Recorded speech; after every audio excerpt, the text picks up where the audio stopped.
Okay, what we're going to do in this video is we are going to change the home page screen. And what I mean by the home page is I'm currently in a course.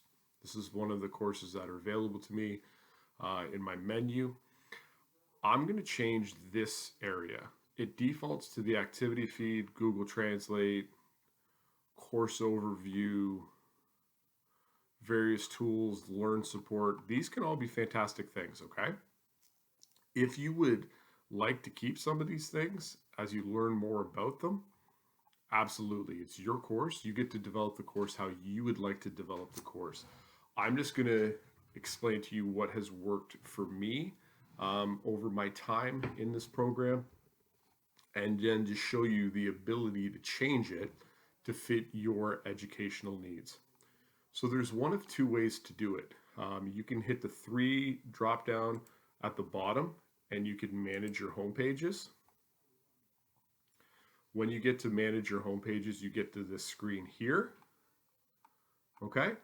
Or if you've already changed this menu bar, if you don't know how to change this menu bar, there's another video on that available to you. But in the edit course option that we have, you have your home pages as well, and it takes you to the same screen. Okay. So what I'm going to do is I'm going to go down and I'm going to locate the SCDSB default homepage. Okay, so if you notice, that's what it says here. This is the active homepage is the default. And what I'm going to do is I'm going to hit the drop down menu and I'm going to ask for a copy.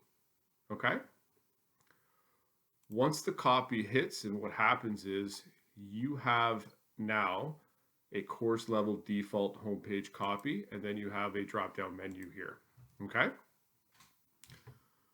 What you're going to do is you're now going to go inside of that, and now we are working with the editing of the homepage. The first thing that I would suggest is you change the name of it. You're going to change the name to something that you would like, which is either the teacher name or the course code. Okay. This is what I always suggest. The course code might be the better one just because you may want a slightly different homepage for your different courses. If you would like, you could enter the description of it. Usually in the description, it would be what the homepage is, the features of it, everything along the lines of that. I've never written a description for the homepage in my entire time using D2L. Okay, so that's a personal preference. I keep it widget based. Okay, there's tools, there's external URLs. These are different things that you can go, but to keep things simple right now, I would keep it widget based. The widget based means it's keeping it available to all of the things that the SCDSB has available for us. Okay, you could put a header in there. That's up to you. I haven't ever used a header on my home pages. I just kind of changed the layout. So the first step is figuring out the layout that you would like. I changed the layout, and I changed the layout to the second option, which is the basic 2 panels, okay, which means you have one large panel on the left and then you have a smaller panel on the right. This doesn't mean that you only get 2 widgets, okay? This just means the size of them are these 2 things here, okay? And I'm going to click update and it's going to change the layout for me. So this is now the layout that I'm currently using. What it'll do now is it'll take and it'll change the structure of the widgets that are currently already there. Okay. Now it has the activity feed, it has Google Translate, it has the access to Google Apps, it has everything that we saw on the original home screen. Okay. If you would like to keep some of these, again, that's completely up to you. If you would like to add from the menu, that's completely up to you. Okay. This functions the same way when we change the navigation menu, course home screen. Okay, so meaning if you click, you can move these things or you can erase them. I'm going to choose to erase all of these right now, and I'm going to start blank. Now, you're adding widgets, okay? Notice there's two add widget buttons. The reason there's two is because you have a left panel and you have a right panel. So whatever you want to add to the left panel, you would use this add widgets button. Whatever you want to add to the right panel, you would add this add widgets button. The widgets that I start with the left is, I start with the news page. Now, you could customize a widget. The system widgets are the 50 widgets that our board has created for us and we're allowed to use. Again, they are listed alphabetically. Okay, so if you want to take the time to scroll through and look, that's perfectly fine as well. I'm going to choose the news. Okay, now 3 news things come up. You can have news from the Barry Examiner news. Okay, you could have SCDSB news, which they could control and they have access to. So whatever they post in that app would come on your screen. I select the one that just says news because that's news that I'm going to create for my homepage. Okay. The activity feed that's already there is slightly different than the news. Similar features, but the main difference in the activity feed is that kids have the option to reply and make comments on the activity feed, whereas the news one, it's just general news. Okay. So I'm going to click that, and that's going to now be on my left panel. Okay. On the right, I do multiple things. The first thing I put in is I put in the calendar. Okay. The 2 options that you are shown is the first calendar. The reason I add the calendar is because the calendar allows me to access every student's calendar, and I push due dates out through this calendar. Okay, so when I put a due date in my calendar on my course homepage, I can make it an event and it auto populates into every student's calendar.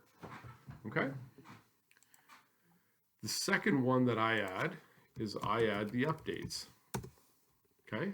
There's only one update and I add it in there. What the updates are is it adds the personal things for me. So if I have an assignment that is submitted online through Dropbox, every time I get a new Dropbox submission, it'll come in the update for me. So it'll tell me that I have 10, 15, 20, however many new Dropbox submissions there are. If I get a discussion post, it'll tell me there. It's all of those types of things. The other widget that I add is I add the Google Apps. Okay. Now, there's 2 that come up. I suggest using the second Google Apps because this will allow the kids to authorize their Google account, which we will do in another video, and that's important to them. So I'm going to click Add. If I would like to change the order of these, you can by clicking and dragging up and letting go. I keep this order mainly because you control the kids' homepages as well. So what you change the homepage to is what they see. So I want them to see the news up at the top, and I want them to see the calendar, which has the due dates right away. Okay. If you press save and close, it's going to take you back to the screen. Now, we have just created the homepage. We have not made it active. So notice that it's still the active homepage for the default. So if I went to course home, you'd be like, nothing has changed. Okay, it's still the SCDSB default. So I need to change that myself. So what I'll do is I'll go back to the manage the home pages. And then down in the bottom here, we have your whatever you named it. Remember, at the start of this, I suggested the teacher name or the course code. So I'm going to put that in there. Okay. And I'm going to click apply. And it'll come back to this screen. And now it says teacher name and course code. So for when I go to my course home, it now has the news page. It now has the calendar. It now has the updates. And it now has the Google Apps. Okay. The reason I select this, I'm going to show you one of my other courses. The reason I select this is I post work by the week if I'm doing a semester long e-learning. Okay, so what I'll do is I will explain to the kids in the title, this is what kind of is going on, what's new, meaning what's in the content section, what needs to be submitted, and then I also post a video for them that explains everything that I've done that's been written up here. Because some kids need to see it, some kids just need to read it. So I give them the option that works for them. That's why I also do the one large left panel and the smaller right panel, is because then this video is bigger and it's easier for them to see. This is the calendar. So this is what I push out for them. So I give every single thing a due date in my courses, just so that they know how to stay on pace so they never get behind. So just because something has a due date doesn't mean that it's necessarily got to be submitted. Okay. And this is what I mean by the updates. Currently I have 8 new assignments. That means I have 8 new submissions to the Dropbox. So I know that I would have to go and mark those 8 things. But that's what the homepage looks like. For this course, you can do whatever you want in terms of changing the homepage to navigate yourself. Okay. This would be easier to create news items, and this is where you would give the updates and things along the lines of that. Okay. Again, do what works for you, but I just wanted to show you the option of changing your homepage.